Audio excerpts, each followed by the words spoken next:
You ever wonder what mediums do with their free time? How about a 30-something-year-old gay medium living in New York City? Well, in this podcast, you're about to find out.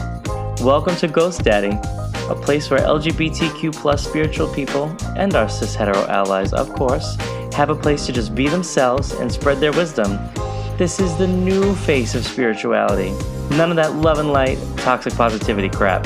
So pour yourself a vodka soda, open up your mind, and start listening. You can listen to the Ghost Daddy podcast anywhere where you listen to podcasts.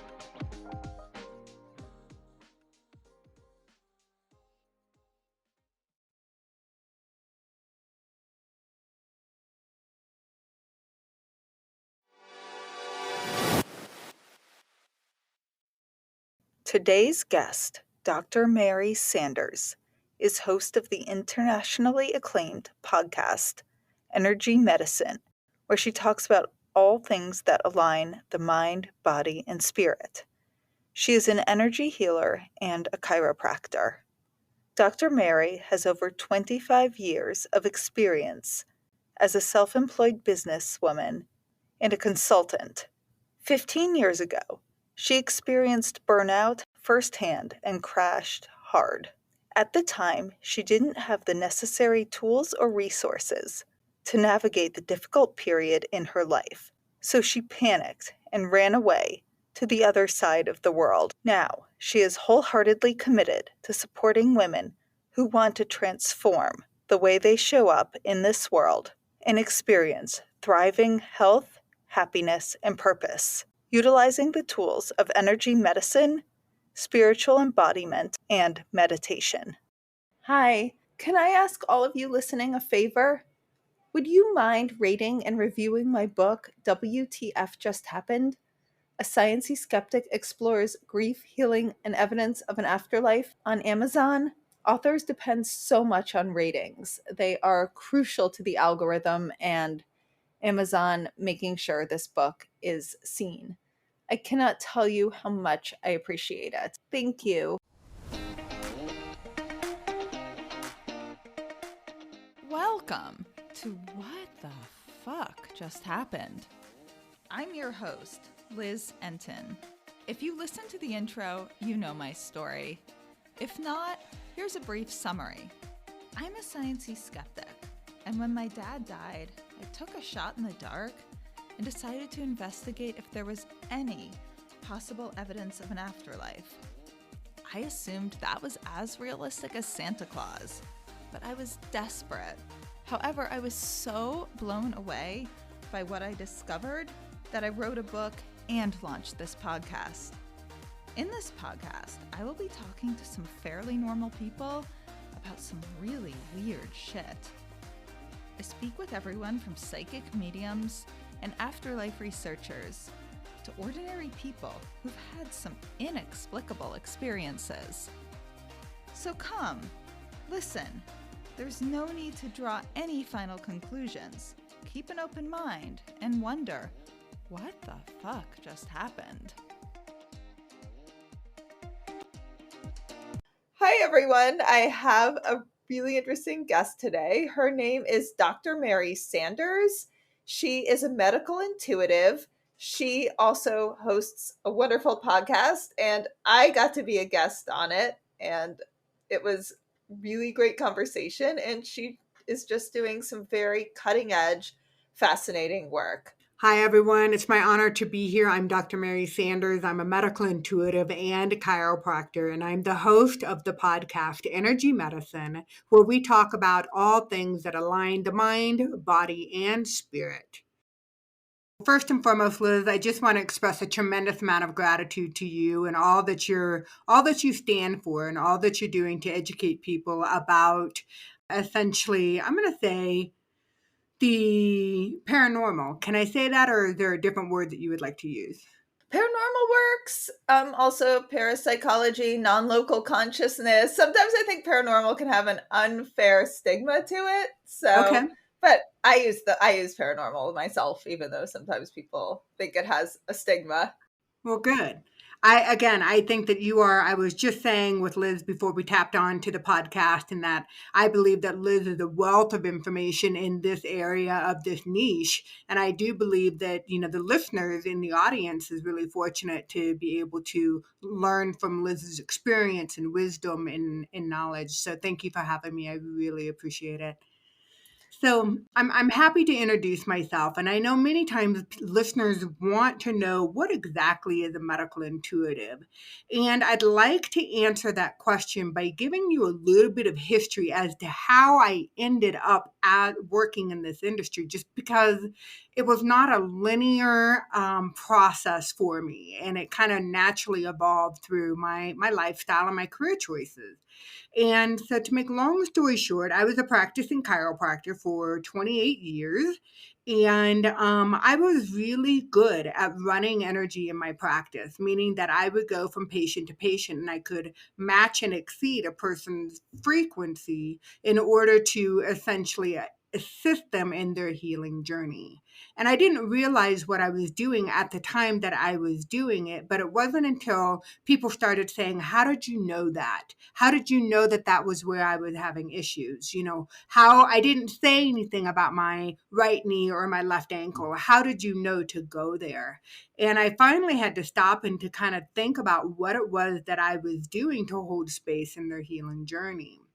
And as life happened and as life unfolds, I left my chiropractic practices and I started living internationally, living for 10 years. Lived abroad in Vietnam and in Colombia and in Bali and all sorts of places throughout Europe as well.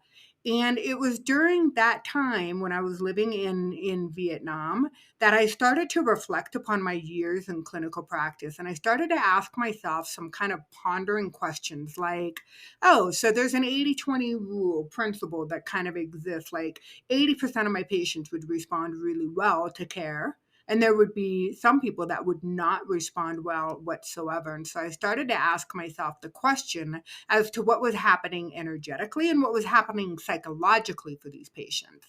And so then that led me to kind of dive a little bit deeper into understanding what positive psychology has to offer.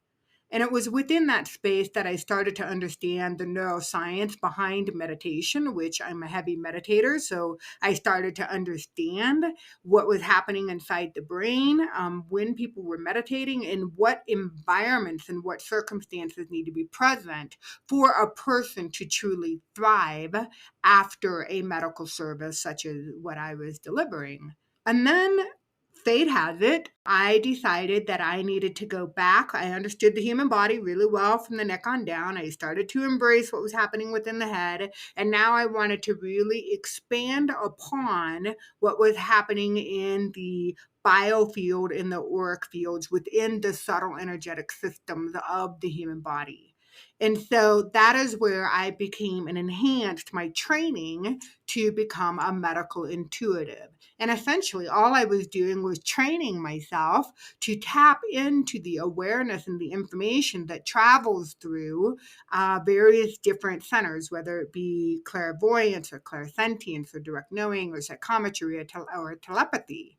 And then take all of those skills combined with my medical knowledge leads me right into the path of being a medical intuitive. And so the reason that I enjoy holding space for people in their healing journey is that I'm incredibly clairsentient, and I'm happy to describe a little bit more to you and to the listeners as to what that means. But that's the gift that I hold space for the people that I'm working with. What does that mean? Clairsentience. Yes. What does it mean officially? And then how do you experience it? Yeah, I think I don't have the Webster's dictionary, but essentially, when you break down the Latin derivatives of the word, it's just clear feeling, having a sense of what is happening. Like a form of clairsentience could be, it's you enter into a room, and let's say that there's a party going on, and you, as an empath or someone who is clairsentient, begins to pick up the emotions as to what's happening, the vibe of the room, Or let's say another situation is that you may be sitting down having a cup of tea with your best girlfriend, sitting knee to knee. She may be sharing, a sad story with you. And then all of a sudden you start to absorb the emotions that your girlfriend is sharing. And both of those examples are clairsentience. And for me, what it means is that I physically, like when I open up the veil to communicate with another person, spirit to spirit, I always, set the intention that I'm holding the space for 100%, for the highest intention of the person who's receiving the healing. And I meet them spirit to spirit, and I ask their spirits to guide through the healing journey. And what happens for me is that the spirit then there will be different sensations, different awarenesses that show up within my physical body that I start to share with and report back to the person that's receiving the healing. And I make sure that I understand my system with daily exercise, regular sleep. I'm clear as to what pain patterns are my own, and that it's distinctively different when I am in an expanded state, holding space for another person. So, for example, if someone's left knee was hurting or they had a problem in their neck, you would start to feel what they were feeling there while you were doing the work. Is that Yes, what you mean? I do. And I feel it from the energetic level, from the subtle energetic body surrounding the physical body. And then I feel it within my own physical body as well. What is the subtle energetic body? And what does that feel like? The subtle energetic body is, in my opinion, an electromagnetic unseen current that surrounds all of us. And many times you'll hear people refer to it as a biofield or an auric field. And for me, with my training and my years of holding space, it has density. So when somebody is operating from an energy center where it is in full expression, it has a different size and density and vibration.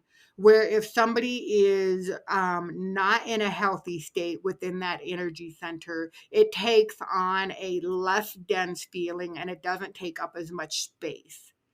So there's an awareness. I combine not only clairsentience, but I'm also using psychometry as well. And I believe that through my years of having hands-on patient, that my psychometry, my ability to perceive and receive information through my hands is much heightened. So again, I'm opening my channels of receiving information on all levels, and so it only enhances and helps me to identify and to clarify the information that I'm receiving clairsentiently. With psychometry, which is your ability to feel through your hands, get information from a body. Let's say someone had migraines or had a twisted knee. As you were moving your hands over that area, what's the sensation that you experience? Okay.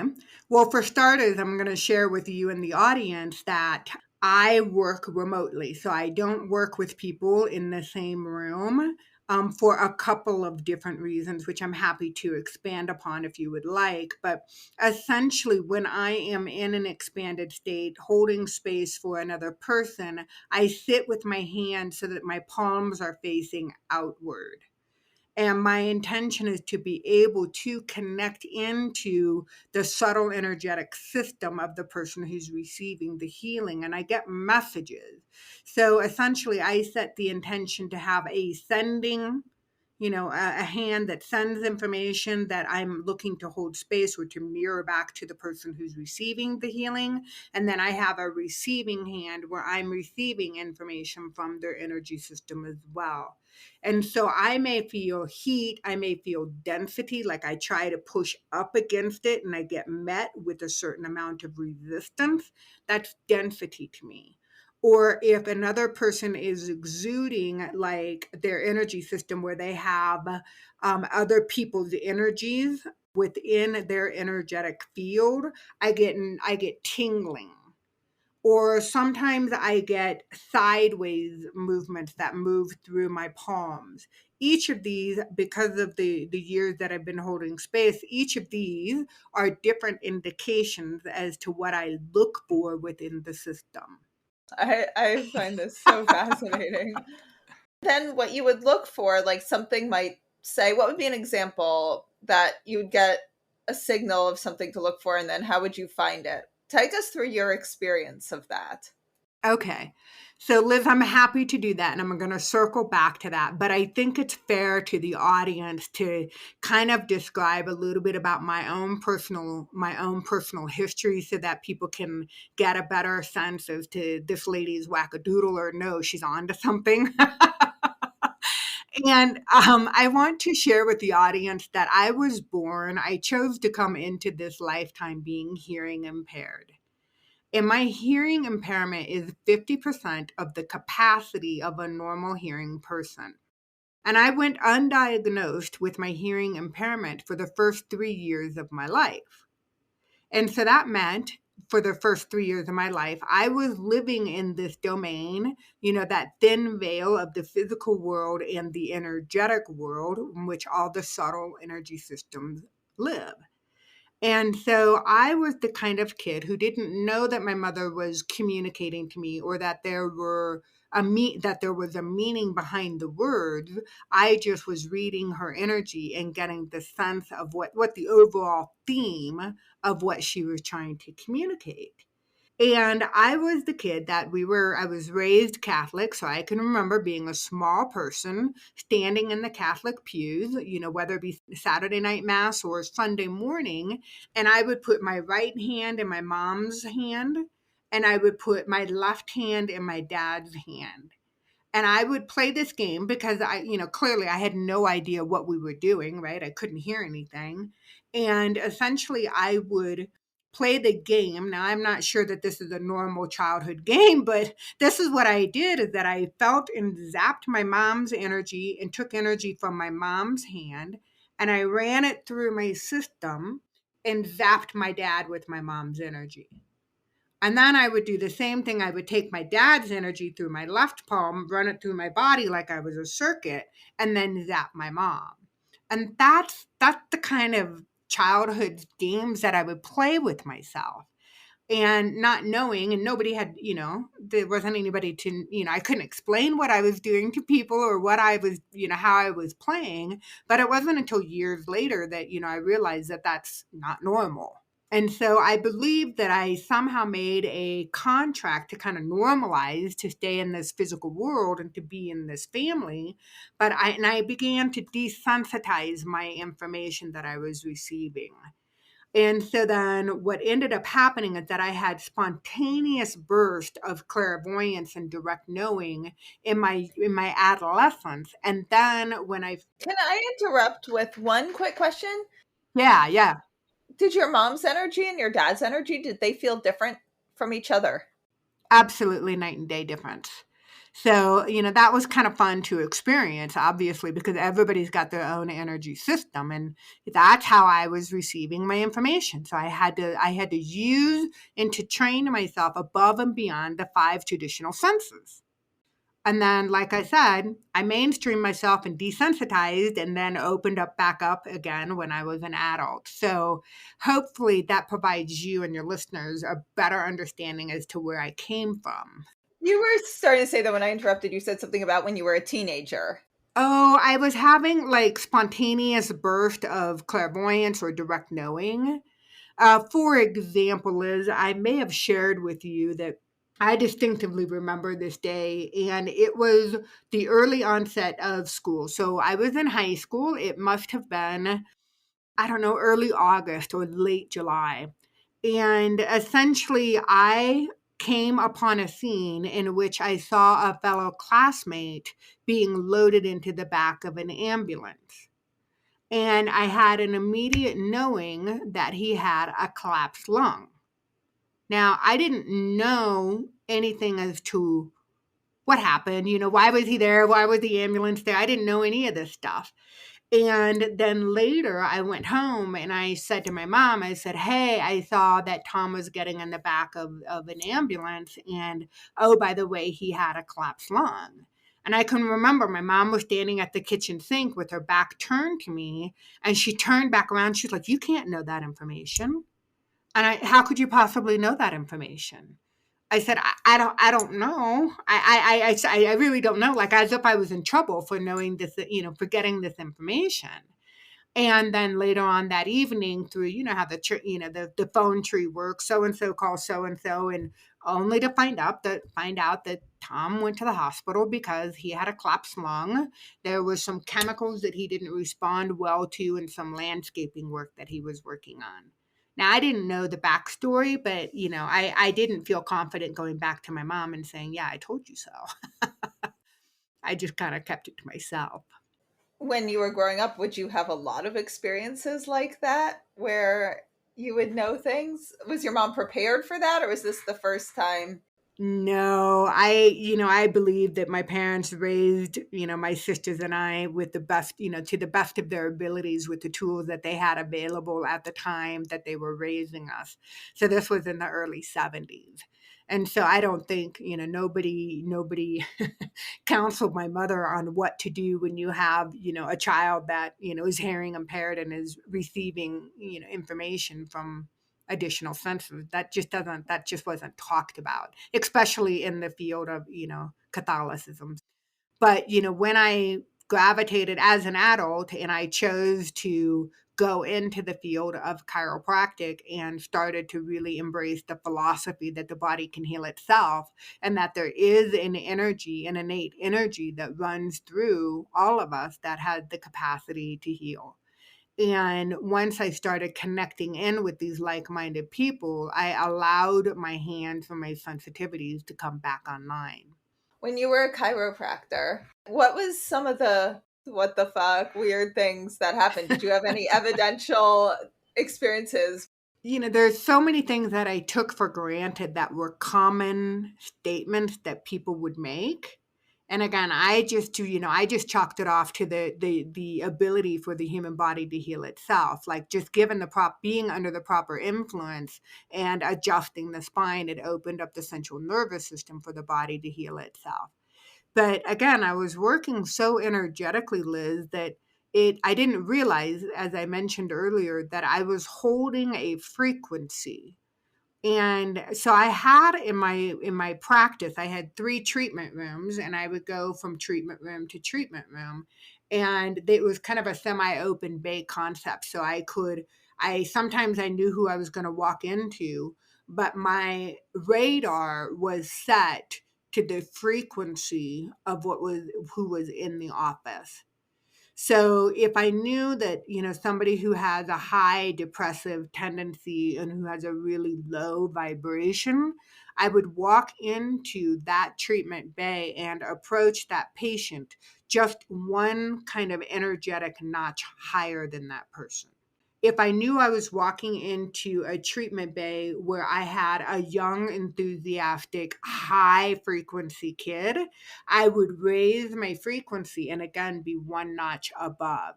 So I was sensing and feeling clairsentiently. And again, I know and I now understand that the energy center associated with clairsentience is located within the second chakra, within the pelvis. And that many times will get turned on by psychometry, which is the energy center found within the hands. So here I have hands-on patients all day long, right? And again, I didn't understand the energetic connection between the two, but that's what I was doing on an energetic level. And how do you raise or lower your frequency? Is there a technique, or is it just some innate thing that you understand? Both. I didn't really have the words to be able to describe what I was doing at the time, but now I understand that energy follows thoughts. So if I'm perceiving that a certain person has a certain frequency, then I can say, okay, energy system, go up a couple of notches.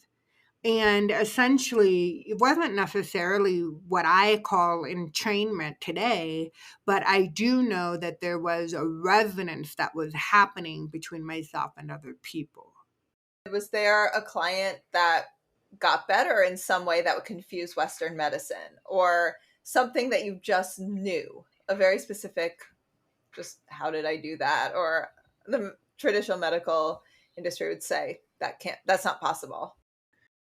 Just to clarify, I am asking these questions to explore interesting and unexpected phenomena.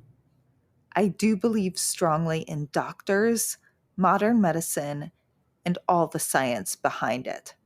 Learning about energy medicine, healing, and results is fascinating. There is a lot to explore in this area and so much more to learn. But please do not use it to replace modern doctors and medicine. Talk to your own doctor about any health concerns. Yeah, I do believe, and I know that, there's been disappearance of certain tumors, in reduction of size of tumors, whether they were cancerous tumors or benign tumors is yet to be specifically like uterine fibroid. Talking about migraines and looking at and unveiling like some of the history behind migraines, whether it be, you have the case scenario where there's a genetic predisposition of migraines where your grandmother had it, your mother had it, you have it. But then through the combinations of the various different modalities, somehow, some way, you just don't have those migraines. It's kind of fascinating to watch. And again, my philosophy at the time is given that the body is under a proper influence and environment, it knows how to heal itself. And so I always expressed gratitude to patients as I was working on them, for thanking them for the opportunity to be of service, and applauding them and in doing such a great job in healing themselves. And I just reiterated that I was just a facilitator, not a healer. So you were doing chiropractic work, then you went into medical intuition. What did that entail? Well, in between that, I really got heavy into meditation, and then that's when I did my training in positive psychology. And I do bring that up again, Liz, because I think I needed to I was having experientially receiving the benefits of meditation, and I was really kind of blown away by some of the personal changes that I was experiencing. That I just needed, like you, I needed to go understand the scientific reasoning as to why all of that was happening and to tap into some of the neuroscience behind meditation, I thought was super cool. But then once I knew the science, I was like, okay, that's all fine and good. It's nice to know. However, really a person gets to experience those changes for themselves in order to open up various different levels of consciousness when it comes to meditation. And so then that's really was kind of like, oh, there's this conscious space that I'm tapping into, and it's tapping into the energetic realm. And that's what prompted me to go and really train myself with intuition medicine. What is positive psychology? I'm going to simplify it by just saying that it's the psychology of understanding why some people thrive and why some people don't. Any tips for maybe people who aren't thriving? Is there anything they can do, or any of the reasons that you learned in it why some do and some don't? Most of the research, I think when you look at many people, let me back up a moment. I don't want to butcher the philosophy or the science behind positive psychology, but many people associate and equate this psychology with the field of happiness. And so people in today's society are like, how can I become more happy? How can I live a life worth living? How can I create more vitality within my physical body? And so positive psychology has broken down that there's certain elements that one needs to achieve in order to really be engaged within their life at full capacity. And that's meaningful relationships, being aligned with their purpose, getting, again, they'll talk about the proper amount of exercise and talking about meditation, and they'll talk about the necessity to be in relations with people, common sense stuff, but science has backed the validity and the research of how important this stuff is. And oftentimes people don't prioritize their happiness or their relationships or their well-being, and that it brings the accountability back to the person and takes it away from their environment, so that you then have control over your happiness, thus, increasing your joy in your life. After you dedicated time to meditation, you then went and became a medical intuitive. What is involved with that? And how does it differ from Reiki or acupuncture? There's a couple of life experiences that happened in that transition that was like, finally, okay, I give up. I'm going to go do it. Like, I've always known, obviously, since I was a young girl, that I was tapped into the energetics. And my husband was my greatest advocate. He's like, you have to explore this. And I had the experience of witnessing and personally witnessing the death of my mother and then the death of my sister. And there were so many energetic things that happened. I can't even begin to explain to you, Liz. And I know that you, of all people, will appreciate what I'm about ready to say, but I can't make this, listeners, I just can't make this stuff up. So I'm gonna share, some of the stories. For example, my sister, I believe in energetic contracts. I believe that we choose who we are engaged with in relationships. And I believe that there are contracts that we make for a lifetime or for a period, as short as one date. I believe that we contractually show up for people. And my sister, my older sister, unfortunately, she passed. And literally 5 days later, her partner passed as well. Her husband did. And so it really it stopped me in my tracks. I'm like, okay, so let me wrap my head around this. Like, I was really trying to, obviously I was grieving, but I was like, what the hell just happened? And I sat with it and I'm like, oh man, I need to really understand what's happening energetically between two people. And then what was happening as we chose to remove the physical life support from my sister, I experienced a cord removal from my third chakra in the front, to where kinesthetically and viscerally I could feel it being tugged out as she transitioned from this physical realm into the next. And that's the kind of stuff that I was like, I really, really need to learn more about what's going on. So that's what prompted me to go into the field of intuition medicine. And how does this differ from Reiki? How does this differ from other hands-on work? I believe that there is an internal system. The electromagnetic current is a commonality. It's found within traditional Chinese medicine. They understand and tap into it when they're dealing with Reiki, and they open themselves up as a conduit. Intuition medicine purely is different because we are trained to open up how we receive information. So through the various different clairs, through, you name it, there's like 21 different ways of receiving information above and beyond our 5 traditional senses. And so as a practitioner, we rely upon receiving this information. And then we've been trained how to set an entrainment, that aligns with the lack of linear time and space, in that we hold the entrainment for the energy to be transferred during the healing process. And again, we're not doing the healing. We're holding a frequency for their spirit and their energetic system to heal themselves.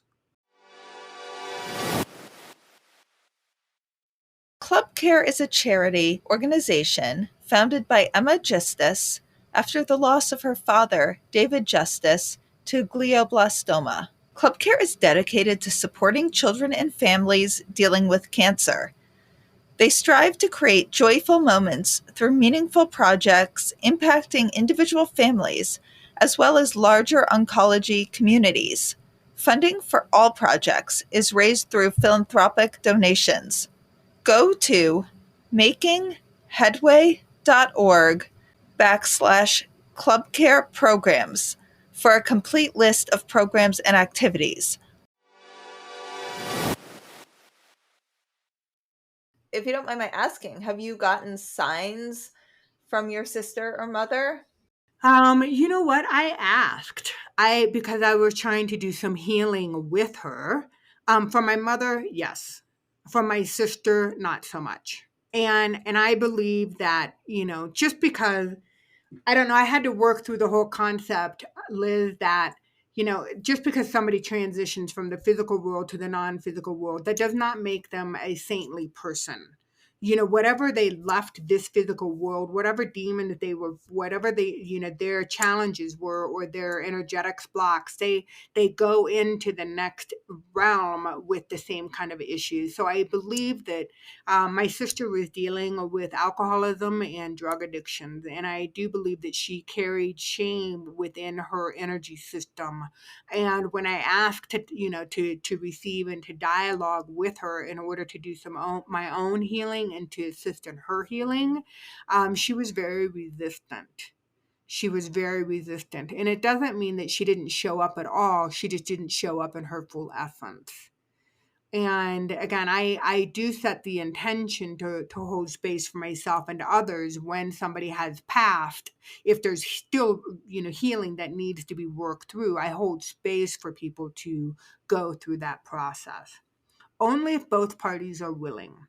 And then your mom, do you mind sharing a sign or way that she's communicated with you? At the time we were traveling, we were in a very rural community in southern France. And so my exercise consists of walking through the fields in the morning. And at that time, I was training and doing a lot of work and connecting with my spirit guides. And so I was opening up some portals to receive their assistance. And my mom came in very clearly and she didn't take advantage of the portal, but she saw the opportunity and she just she used it to her benefit. And she was very clear in her communication as to what she needed me to do to support the family in their journey and their healing process. And it was as if she was just plainly saying, I need you to do X, Y, Z. Wow. And you felt her there. It was like a physical sensation that you knew she was there. Yeah, but more so for me, it was a direct knowing. So it's like the communication that was downloaded, or the information. It wasn't like top of mind awareness. It wasn't what I was strategically thinking. It was nowhere within my radar that she needed me to support my sister in raising the nephew, and so that my nephew could do ABC. That wasn't what my mindset was. I was busy trying to connect with my spirit guides. And then she pops in. I'm sure She pops in, right. I'm always wanting my people to pop in. I'm like, come anytime, bother me, do something weird, give me evidence. Let's get back to the medical intuitive healing. You explained a little bit about what it is, and then you took classes. How officially do you become a medical intuitive? It was a little over 3-year program from the Academy of Intuition Medicine in Sausalito, California. The founder and the main instructor, her name is Dr. Francesca McCartney. And from a pedagogical standpoint, she's very clever and very intentional about how she moves through the various different energy system and when she trains you on those systems. And so it's very much a hand holding experience. And I chose she has an in person program, and then you can do a remote program within the in person. And then she has a full online program. And I knew, and I still know, that I'm not done having my hands on patients, but I'm very clear that moving forward, I want to hold space remotely and energetically for people. So I chose to sign up for the remote online portion so that it would force me to enhance my intuition and to receive information different, other than from my hands.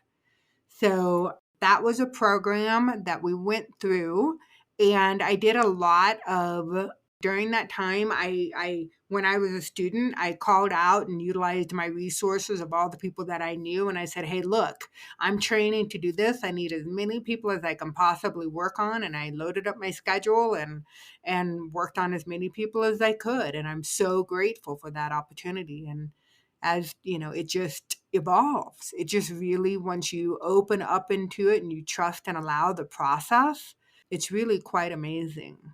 And you said at the beginning you prefer or you only see clients virtually as opposed to in person. Why is that? Couple of different things, Liz. I love blowing out my system. Now, what do I mean by that? I love going into a really big expansion. And I don't want to sit in a room with my eyes closed, wondering if I'm compromising or infringing upon somebody else's energy system. I just want to be in my office and I want to attend to my own energy systems. And I'm so sensitive as a highly sensitive individual that if somebody were sitting in here, they would interfere with the reading. I believe you said when we spoke you get mediumistic information sometimes in a session. First and foremost, I'm going to preface this conversation by saying that when I was in the academy, Francesca was really, really adamant about not doing mediumship. Even just partial or full body mediumship. She showed us, various different statistics about how, unfortunately, as medium, they potentially they give up their energy systems into a person, into another entity that is not them. And so she kind of put like the fear of it into me. However, with that said, not too long ago, I was working with a woman who is maybe going to she'll be 60 here shortly. And she lost her mother, who was her best friend. Her mother passed maybe about 11 years ago. And she has this lingering question or this desire to need to know that her mother is okay and that she's safe and that she's better off. She just needs to know with every cell of her being that her mom is in a good place. And so we were in the middle of a session. And as I indicated earlier, I'm very aware as to what energy is mine and what energy is not mine. And so I had this sensation that crept into me and essentially, and it was kind of interesting. And I have to share with you that I received a clairaudient tone. And I was like, oh, I'm getting a download. It's, just like this tone that sings in my ear. And then the next thing I know that there was a certain element of heat and full body heat. And so I hear the other person go silent. And I said, I'm just going to hold space for a moment. And so I just allowed, I just held space for what I didn't realize at the time, but it was her mother. And so the patient started talking about 2 or 3 minutes later. And she said, I just got the warmest embrace from my mom. And so I could hear how important that was for her. And she also received information that, her mom was fine, she's healthy, she's happy, she's, in a good space. So that's what the patient needed to experience at that time. And I was happy to have been, a conduit for that. One thing you said is that your teacher, I believe Francesca, said not to do mediumship because you're giving away your energy. There's actually a fact that mediums get sick a lot when doing these readings. So no one knows why. Do you have insight? It sounds a little bit like you have some insight into that with what you said. Yeah, I don't know if Francesca would say that we're giving our energy away or we're allowing another energy to occupy our essence so that we're losing connection with our own personal essence. And you're right. She shared all the stories, of how they die, how mediums die young or that they carry illnesses that don't belong to them. And I think that it is, a circuitry issue, possibly within the electromagnetic circuit that runs within us and surrounds us. And that if it is compromised or overtaken, then possibly that can create the space for illnesses or sicknesses or an early death. And again, I don't know that to be true. That's a theory of mine, but No one really knows, but yeah, the mediums I know say they have to really limit how many readings. When they start doing too much, they get really, really sick. I guess my theory was a sort of a theory, as a possibility. I can't even call it a theory. Was in a way our bodies are not so discarnate consciousness most likely is, our consciousness after we pass away, if no one knows what I mean by discarnate consciousness, is going to be found to be some form of quantum particle one day, some beyond what we have now by far large hadron collider type of machine. Hopefully we'll be able to measure it. And it's not a type of particle that's supposed to really engage in our bodies, not in some big moral, spiritual way, but just the way our bodies will not survive living on other planets because our bodies have physically evolved most likely for this dimension, this planet. So that's just one of the theories I have as to maybe why. it sounds probable.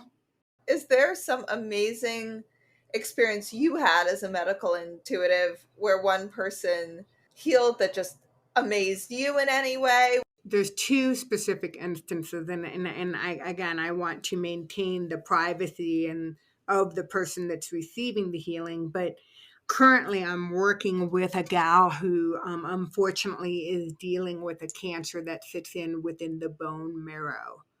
And since I've been working on her, I've had the pleasure of really seeing her system. Again, when I first initially when I assessed her energetically, there was a lot of porosity within her field.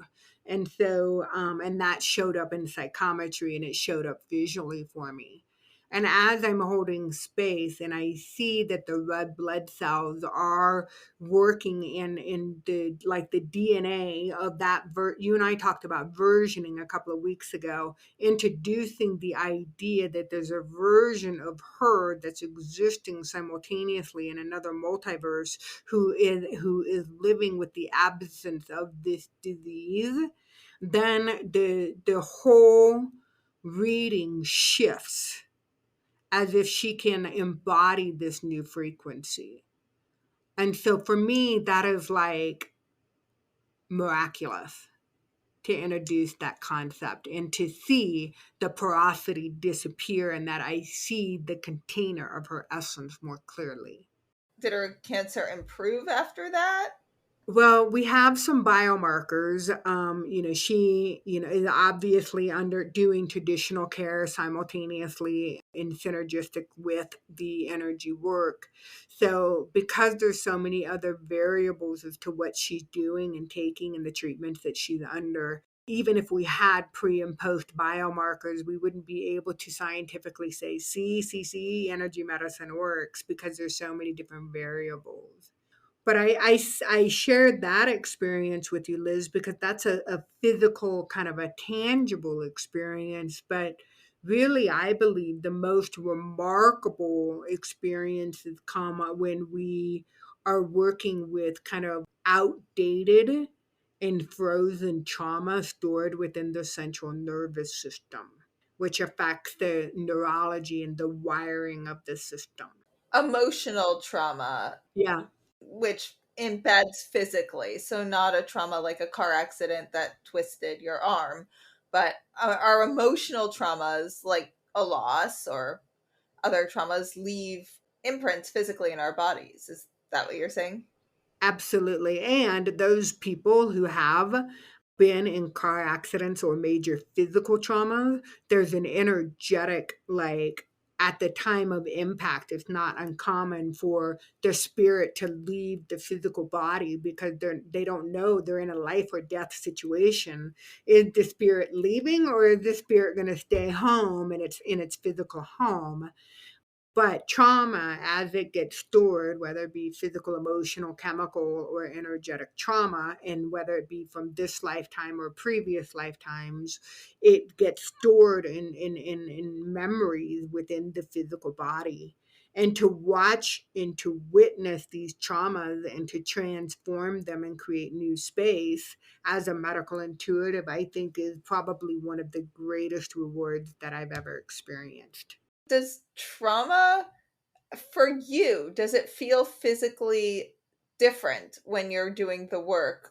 I mean, not that physical illness isn't a type of trauma, but an emotional trauma, does that feel different to you physically than a disease? And if so, how? I think that's a brilliant question, and I'm going to answer it by saying it feels different because when I know that there are systems, energetic systems, obviously if it's a memory, I want to look at where neurologically it's stored, and then I want to look at the physical counterpart. So when the energy and the vibration is increased in order to zap these memories, then there is an opportunity to find the counterpart within the physical body. And so then there is perhaps an endocrine system or an organ that is associated with this, and it traces it down into a neurological pathway. And so that shows up a little bit different for me as a medical intuitive, with clairsentience being my greatest gift. So I know you mentioned that you'll know things medically, such as the boy in your high school with a collapsed lung. When people have emotional traumas and they haven't told you, do you ever know what those emotional traumas are in advance? Sometimes, like I'll know like the frequency, like I'll say I'm feeling what I'm personally experiencing as I sit and hold space for you is a really low frequency, or maybe it's anxiety, which is a different frequency, or maybe I see them shift, within. I see each frequency, each emotion resides differently. It feels different, but I try to articulate what my sense is. I don't want to influence the person receiving the healing. Maybe it will then be triggering for them to say, oh yeah, well, I have been feeling this way, or I've noticed that this has been coming up for me. So I'm really careful as to how I choose to share my experience. Do you ever feel it or experience it? Like, will you ever see, like, let's say someone, watched, which probably a lot of us have listening to this podcast, watched a loved one in a hospital as they were passing, or hospice. Will you see the visuals of that, or is it more you'd feel like a sensation, an energetic feeling of grief? Wow. Okay. So I remember coming into the hospital and seeing my sister for the first time in the hospital bed. And I saw, through the glass, I took one quick glance and I could see energetically that she was leaving. Like it was super clear to me. And I couldn't, like, I just wanted to say, she's already leaving. But I couldn't say that, because that would have upset my sister. It would have upset my father. But I said to my husband later that night, I said, she's already made the decision. At that time, I've learned, okay, I've learned, having been through these experiences, is that my job is not to help facilitate the transition. My job is to ground the space and to hold grounding for those that are still with us, because that's how a person transitions their own contractual journey. I do not want to alter that in any way, shape, or form. If you're working with a person who's had trauma, who's coming to you, not maybe physically sick, but if they're coming maybe for emotional trauma, like a grief, will you see ever what they went through specifically? Will you see their parent in the hospital, or an abusive relationship, or a horrible breakup? Like, will you be able to visually see all that? Yes and no. It's never that clear because each person How I receive information is dictated by the person who I am holding space for. So maybe for you, I would get more direct knowing. I would get messages. Like I would say, oh, well, this is coming from XYZ.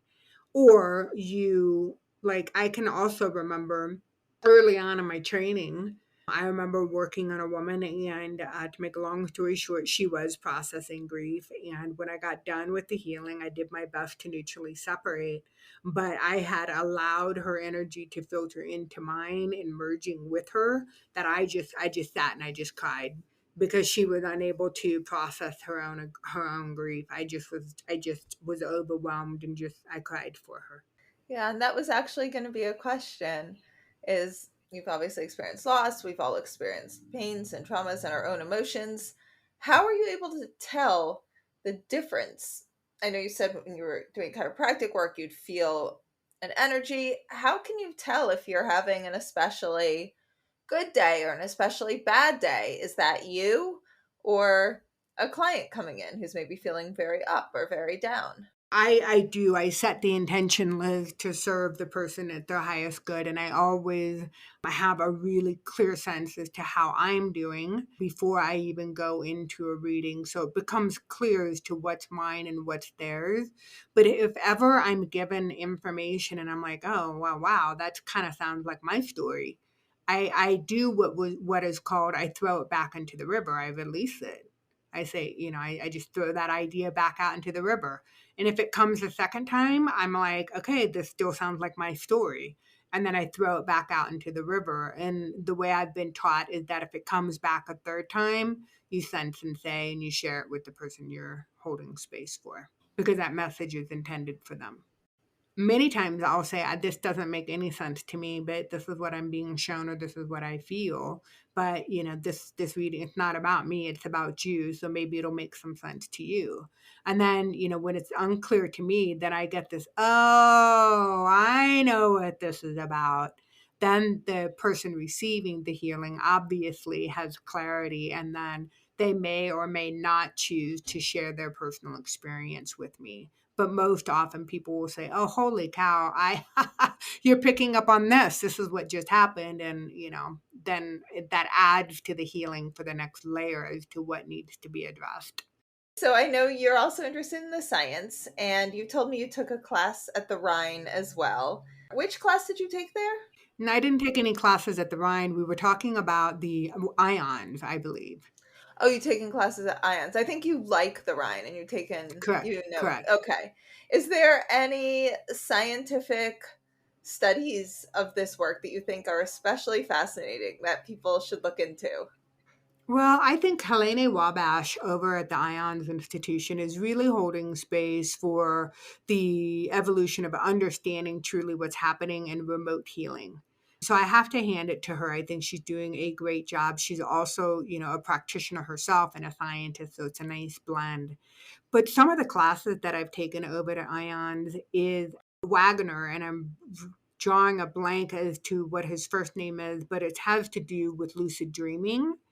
And Robert Wagner. Robert Wagner. Yeah.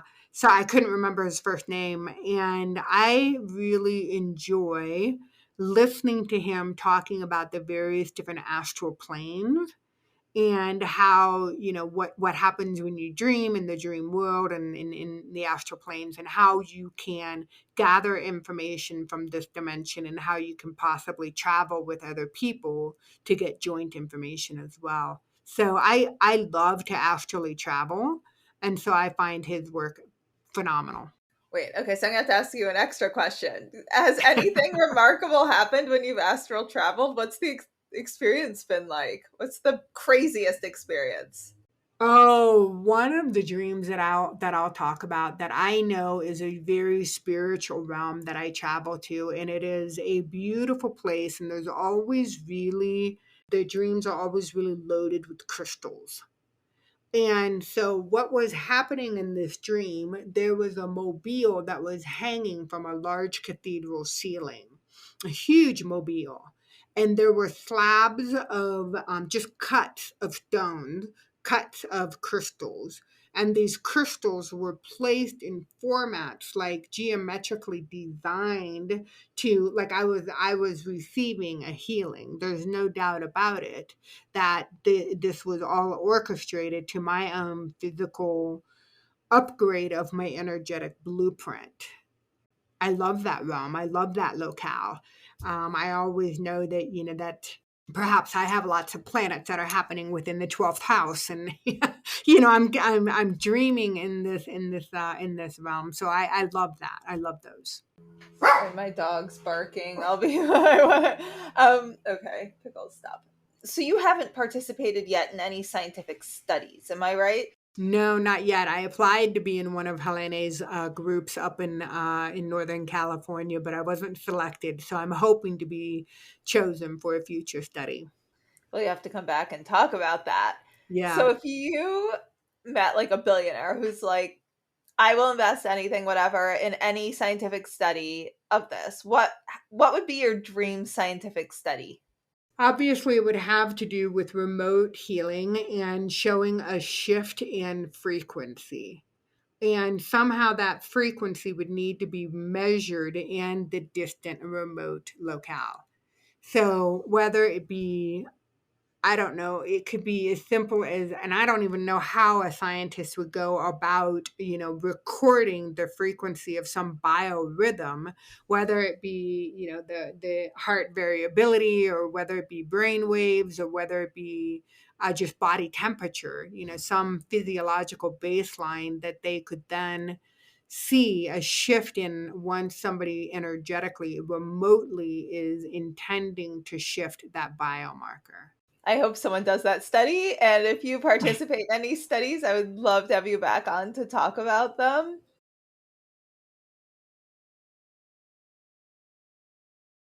So, is there anything I haven't asked you that you'd like me to ask you, or anything you'd like to share that you haven't had a chance to? No, you've been such a gracious host, and I just love your line, how your brain works, and, in linear concept, and just trying to ask the right questions. And I just really, I've enjoyed myself. And again, I applaud you for all of the efforts that you're putting forth.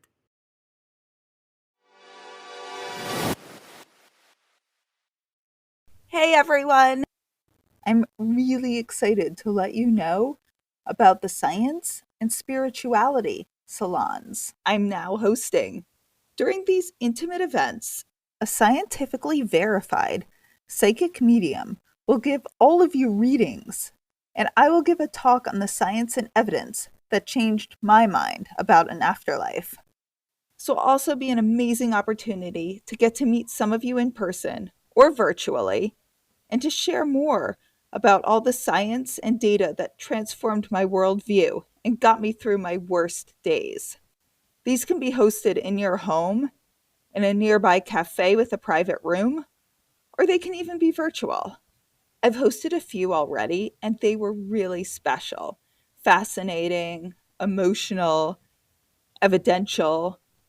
So if you're interested in getting a small group together over dinner, brunch, drinks, coffee, to learn more about the science and to get evidential medium readings, send me an email at hello@wtfjusthappened.net and put science and spirituality in the title. And now we're going to pause for a second for the question of the week. This week's question comes from Tara M. If psychics and mediums are genuine, why do they charge for their gifts? I thought genuine ones offered their gifts for free. Hey, Tara, thanks for that question. A lot of people wonder that. I kind of thought that in the beginning too. And, it'd be really nice if they could just give readings for free. It'd be nice if all really needed services could be for free, such as medical care. If you're in the United States, it certainly is not. Education, unfortunately, often isn't, well, at least higher education.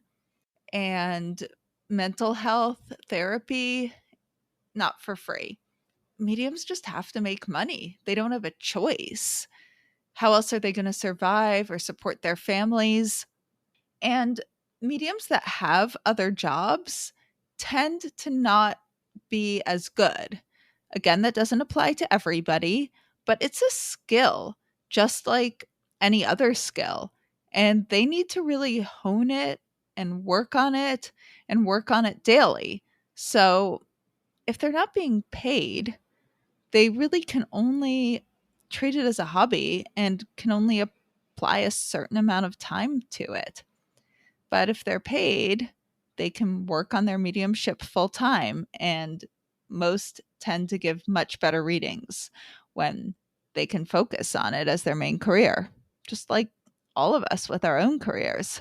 If you have a question you want me to answer, send it to hello@WTFJustHappened.net and put question of the week in the subject.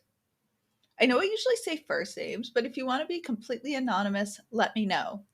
And feel free to reach out anyway, even if you don't have a question. I can't wait to hear your questions and hear from you. Thank you. Just loved this conversation. It's really interesting. I've always been, way before I even believed in any of the stuff I've been studying, I always knew in some way that trauma was stored in our bodies and always had just sort of an understanding of that. So, I mean, now this is a whole nother level of this. So where can our listeners find you? Liz, I think the safest place is to direct listeners to my website. My website is a living organism of its own. It's constantly changing and updating with my current events. And that's www.dr, as in Dr. Mary Sanders. So drmarysanders.com. To get more information on what the fuck just happened, go to WTFJustHappened.net. There you can order my book, What the Fuck Just Happened? A Sciencey-Skeptic Explores Grief, Healing, and Evidence of an Afterlife. And you can learn all about how I came to conclude that there most likely is an afterlife. You can also learn about the early stages of my grief and the amazing, fascinating people I met along the way. You can also read about how much I harassed them trying to get evidence, see if they were cheating, and see if they were sane. There, you can subscribe to our newsletter. If you enjoyed this episode, please rate and review us wherever you get your podcasts. It makes such a difference, especially for a new podcast like this one. And if any of you have had a crazy what the fuck yourself, have any questions, feedback, or just want to say hi, reach out on either Instagram at WTF_just_happened_ or email me at hello@WTFJustHappened.net. And remember, you don't have to draw any final conclusions as you wonder, what the